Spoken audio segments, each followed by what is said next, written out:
We are now rediscovering that which our ancestors long ago knew, that mushrooms are deep reservoirs for very powerful medicines. In the next 10 minutes, I'm going to describe 4 mushrooms which I think are essential for human health. The first mushroom I want to mention is amadou. Amadou was described by Hippocrates in 450 BC as an anti-inflammatory. Well, amadou is a birch polypore, but it has other attributes as well. You can hollow this mushroom out in the center, put embers of a fire inside, and keep fire alive for days. Moreover, if you boil this mushroom, it delaminates into a cellular fabric. And my hat is made from amadou.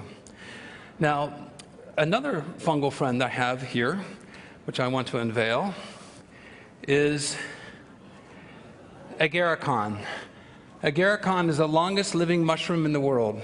It was described by Dioscorides in 65 AD as elixirium ad longum vitam, the treatment against consumption. Now, this mushroom is a resident of the old-growth forest. It is now thought to be extinct in Europe. It grows in Northern California, Oregon, Washington, and British Columbia. This mushroom survives in the old-growth forest under extremely adverse conditions, hundreds of inches of rain per year, wind, sleet, hail, baking in the sun, and yet is the longest living mushroom that we know today. And may I have the clicker? Thank you, Mark. So my partner and wife spent a lot of time in the old-growth forest looking for these mushrooms.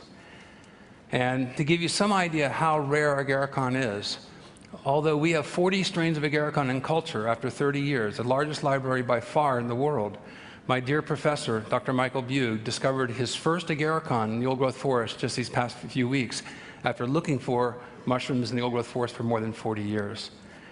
So agarikon has anti-tubercular properties, and we have now confirmed this working with the U.S. BioShield Biodefense Program under the guidance of NIH and U.S. AMRID. And sometimes we have to go to great extremes to find these mushrooms. This is a 700-year-old Douglas fir tree. Our team member ascends the tree. We go 100 feet up this tree, and this is the oldest agarikon that we have found so far, approaching 100 years in age. Now, how is it that this mushroom can survive under microbial attack? And it's able to do so because the mycelium is this cellular architecture that is based on a network concept. And we don't need to harvest the mushrooms. We get a small piece of tissue. And the mycelium, as it grows, utilizes what we know as epigenesis. It has the amazing ability to adapt its host defense strategies against pathogens. And using this information, we've been able to develop some very powerful gateways to new medicines. And these are extracellular droplets that we wash from the mycelium.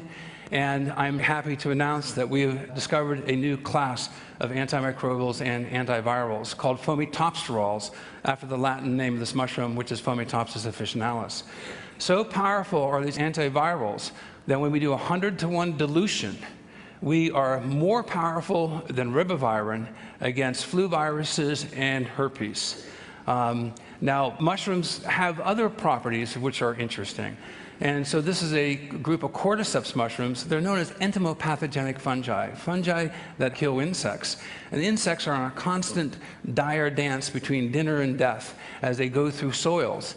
And cordyceps is a source of cyclosporin.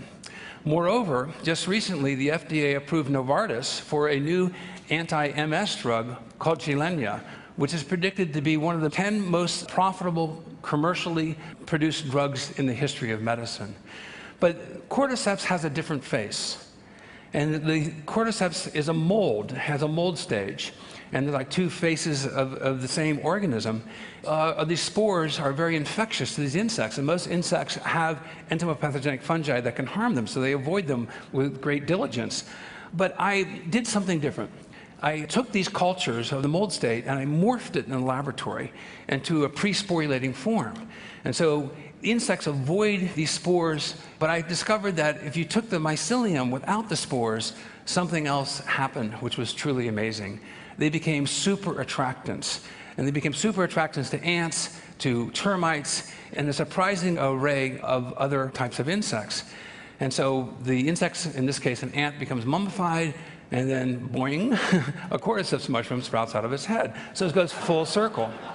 Now, we did extracts, again, washing the mycelium, and we were able to find that termites would stream directly to the location where the extracts were placed, and 3 positive controls, and the termites would tunnel specifically to where that location was. Well, I started trying against other non-social insects, flies, gnats, and mosquitoes. And this is the baseline. The flat graph there is the control, and the only difference is we added the mycelium to the extract. And we have not just attractants, but I've discovered super attractants. So when I tried it against mosquitoes, and this is where we hit the big home run, we can attract mosquitoes roughly equivalent to a human hand with the extracts. This has profound implications for disease control, from malaria to yellow fever to West Nile virus. And so what can we do? There's lots that we can do. I think we can now control disease vectors, zoonotic diseases carried by insects across landscapes. And since so many insects and arthropods vector diseases, most of you may not know that H5N1 bird flu is carried by houseflies. This is something that's not widely reported. But because of climate change, subtropical diseases are now entering into temperate zones. So being able to control zoonotic pathogens, I think, is one avenue that will have a positive impact in helping habitats and humans dwelling within those habitats. Moreover, insects and arthropods not only transmit diseases that afflict humans, but plants. So the implications of this, I think, is absolutely enormous. So we can increase the efficiency of bug zappers. We can steer insect migrations across landscapes. This is a paradigm-shifting, revolutionary breakthrough on the most fundamental of levels.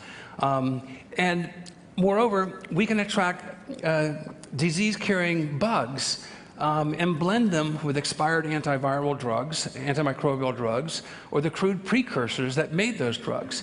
And we can create a panoply of a mixture of these drugs so the disease resistance would not occur. We can distract the insects away from human populations, away from animal populations, away from plant populations, or we can bring them to a locus and be able to control them. And most of you have heard that the mosquito population on the East Coast was 10 times greater this year than it was previously. So another mushroom empowers the immune system, and this is turkey tails. And turkey tail mushrooms have also been used for more than 1,000 years. NIH funded our group with a $2.1 million breast cancer clinical study, which has been recently completed. Now, this breast cancer clinical study was dealing with a non-ER, non-estrogen responsive breast cancer patients, ladies. And the study has come back with some remarkable results. And when patients have radiation therapy or chemotherapy, their immune system is oftentimes impaired, so natural killer cells are decreased. Taking these mushrooms as an adjunct therapy, not as a substitution, but to support the immune system, the natural killer cells increase on a dose-dependent basis. The red bar is no treatment with 3 grams and 6 grams per day. And then post-radiation, the immune system is depressed, and then on a dose-dependent basis, the natural killer cells are enhanced over a period of 4 weeks. So this raises base immunity function, which I think is critically important. Now, this hit home to me very personally in June of 2009, when my 84-year-old mother called me up and said, "Paul, I have something very serious to talk to you about, but you're always so busy."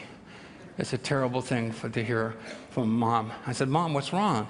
And she's a very happy, genuine person. She goes, "I'm worried." And my mother's deeply religious, has not seen a doctor since 1968.